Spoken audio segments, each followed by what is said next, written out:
New Zealand ने भारत को Wankhede stadium में तीसरे टेस्ट मैच में शिकस्त दे दी और यूं 3-0 से व्हाइट वॉश कर दिया इंडिया को।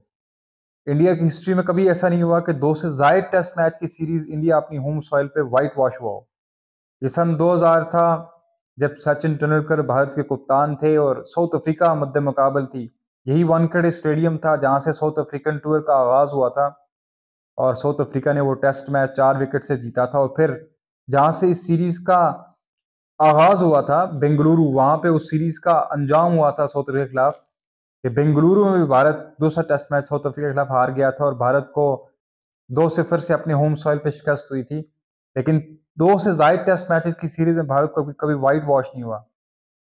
और फिर वो टीम जो 36 साल में भारत के खिलाफ कोई टेस्ट मैच नहीं जीत सकी, जिसकी टोटल 2 फतवाहत हों भारत में, उससे को कैसे उम्मीद कर सकता है कि वो भारत में व्हाइट वॉश करके आ जाएगी। न्यूजीलैंड के हाथों 3-0 से व्हाइट वॉश हो गया। बेंगलुरु में जब इस सीरीज का आगाज हुआ तो 46 रन पे भारत ऑल आउट हो गई थी और उसके बाद शायद भारत इस पूरी सीरीज में न्यूजीलैंड से पीछे पीछे चलता रहा है। ये वो वाहिद टेस्ट मैच था कि जहां पहली इनिंग्स में भारत लीड लेने में कामयाब हुआ था न्यूजीलैंड के खिलाफ। वरना तमाम टेस्ट मैचेस की पहली इनिंग्स उठा के देख लें, भारत न्यूजीलैंड से पीछे था। और फिर 147 रन का टारगेट वानखेड़े स्टेडियम में मिला था भारत को अपनी इज्जत बचाने के लिए। लेकिन माजरत के साथ 147 रन के टारगेट में 64 रन ऋषभ पंत ने बनाए। 9 नंबर तक आपकी बैटिंग है। रविंद्र जडेजा, रविचंद्रन अश्विन और वाशिंगटन सुंदर खेल रहे हों और आपकी टीम 121 रन पे ऑल आउट हो जाए और वो भी भारत में, तो ये बात यकीनन काबिल मलामत है। और दूसरी सबसे बड़ी बात कि वो कहते हैं ना कि घर को आग लग गई घर के चिराग से। पहले बेंगलुरु में भारत के बेंगलुरु के ही ताल्लुक रखने वाले रचन रविंद्रा, उन्होंने भारत के खिलाफ अच्छी परफॉर्मेंस दी। और फिर मुंबई में जब आए तो मुंबई के लोकल बॉय एजाज पटेल, जिनकी पैदाश मुंबई की है और जो न्यूजीलैंड की तरफ से खेलते हैं, उन्होंने 11 विकेटें ली हैं इस टेस्ट मैच में। 120 रन पे 7 खिलाड़ी आउट थे भारत के और 121 रन पे पूरी भारत की टीम ऑल आउट हो गई। और इस 121 में से 64 रन आपके ऋषभ पंत ने बनाए। इस सीरीज ने भारत क्रिकेट टीम के लिए बहुत सारे सवालात उठाए हैं। विराट कोहली की फॉर्म, रोहित शर्मा की फॉर्म डेफिनेटली भारत के लिए बहुत बड़े कंसर्न्स हैं। क्योंकि अगर आप 3 साल पहले की बात करें तो विराट कोहली 27 सेंचुरीज पे थे और जय रूट की 17 सेंचुरीज थी। और उसके बाद अब वो 36 सेंचुरी से पहुंच चुके हैं और विराट कोहली ने इन 3 सालों में जस्ट 2 सेंचुरीज की हैं। तो जब आपके प्रीमियर बैट्समैन अच्छी फॉर्म में ना हो तो कब तक उन्हें बैक करेंगे?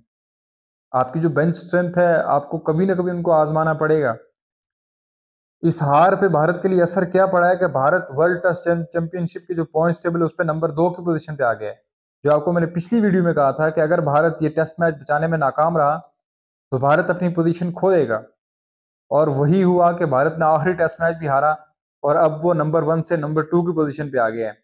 इस सीरीज शुरू होने से पहले भारत 74 की पीसीटी के साथ नंबर 1 की पोजीशन पे था।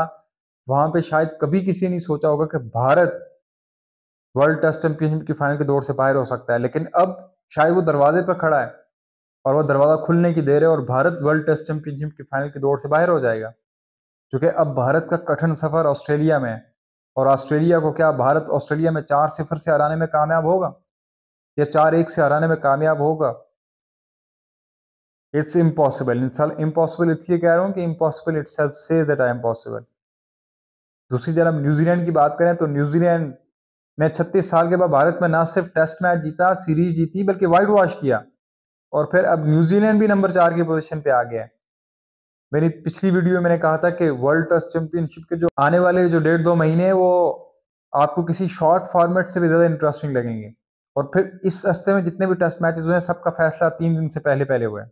फिर भारत गौतम गंभीर के इरा में हारा भी तारीखी है और जीता भी तारीखी है। श्रीलंका के खिलाफ भारत 27 साल के बाद को ओडीआई सीरीज हारा। फिर बांग्लादेश के खिलाफ 297 रन, जो किसी भी फुल मेंबर टीम का सबसे बड़ा स्कोर था, ओके अब जिम्बाब्वे ने बना लिया है उससे भी ज्यादा 344 रन। फिर भारत 36 साल के बाद अपने होम सॉइल पर न्यूजीलैंड के खिलाफ को टेस्ट मैच हारा, वो भी गौतम गंभीर की कोचिंग में। फिर इसी ईरा में भारत पहली दफा 2012-13 के बाद कोई सीरीज हारा और फिर इसी ईरा में भारत को 2000 के बाद पहली मरतबा व्हाइट वॉश हुआ और फिर इसी इरा में भारत को 2 या 2 से ज़ायद टेस्ट मैचेस में हिस्ट्री में पहली दफा इन इंडिया में व्हाइट वॉश हुआ।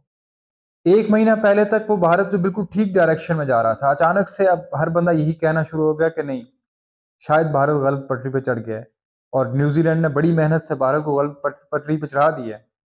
1 महीना पहले तक वो टीम जो वर्ल्ड टेस्ट चैंपियनशिप के फाइनल में एक कदम रख चुकी थी और वो इंतजार कर रही थी किसी दूसरी टीम का। अब पोजीशन ये है कि वो टीम खुद इस वर्ल्ड टेस्ट चैंपियनशिप के फाइनल की दौड़ से बाहर होने लगी है।